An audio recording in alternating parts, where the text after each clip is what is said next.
Hillary Clinton just made a rare post-election public appearance. She spoke with Christiane Amanpour at a Woman for Woman international event and opened up about why she says she's not the president right now. Take a look.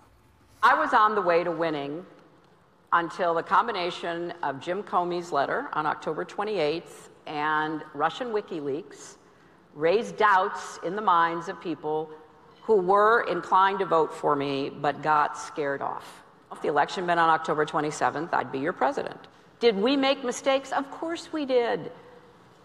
Did I make mistakes? Oh my gosh, yes. I did win more than 3 million votes than my opponent. I'm now back to being an activist citizen and part of the resistance. So does that cover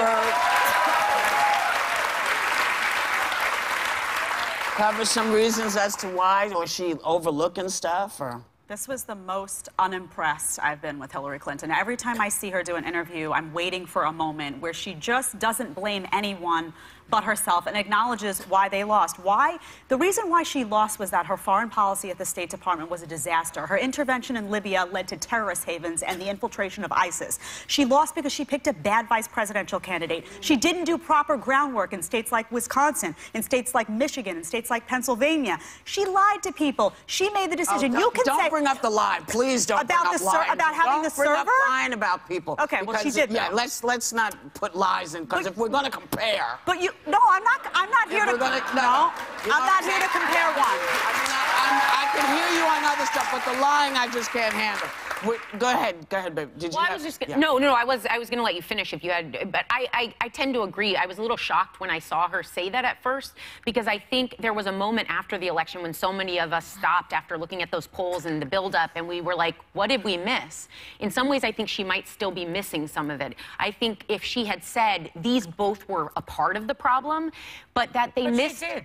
She did, but after Christiane actually egged her, she said, do you take any responsibility for this? Yeah. And I found that the fact that out of the gates her answer was the Russian thing and Comey, because I think there were messaging problems. She wasn't on the ground. A lot of the people that spoke up. She won 3 million more votes than Donald Trump did, so her message was out there.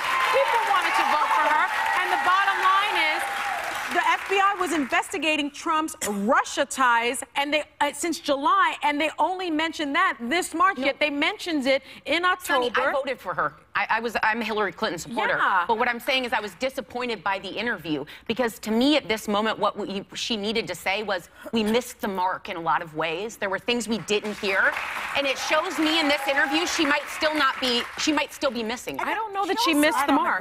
But I don't know that she missed the mark. She also lost the election because the election isn't run by the popular vote. It's run by the Electoral College, and she's a seasoned politician, and she should know that those states that she skipped out on, those states that she didn't go to, that cost her the election. Oh, really? She sounds like she did it, because that's what cost her the election. There were people in the center of the country that felt ignored. Was FBI Director Comey. What cost her the election, in my humble opinion, is Russia's hacking. And what cost her the election is, if you look at the stats, people, I agree with Van Jones in a sense. This was a white lash. There have been studies, 20% of people voted because of racism. And I think after 8 years of a black president, there was no way that this woman was going to win. Who they elected twice. The country elected a black president twice because he was a good candidate. She was not a good candidate. You know, she was not a good candidate. You know what? Here's the truth about her. My opinion, she would have made a great president. She was not a great candidate. I'll agree with you. But she would have been a great president. He was an interesting candidate and a lousy president. He had a clear message. You know what? Let's face it. Putin wanted to make America great again. Let's tell the truth. She was the most qualified candidate for president that we've ever had. But that's not what the debate is about. She wasn't a good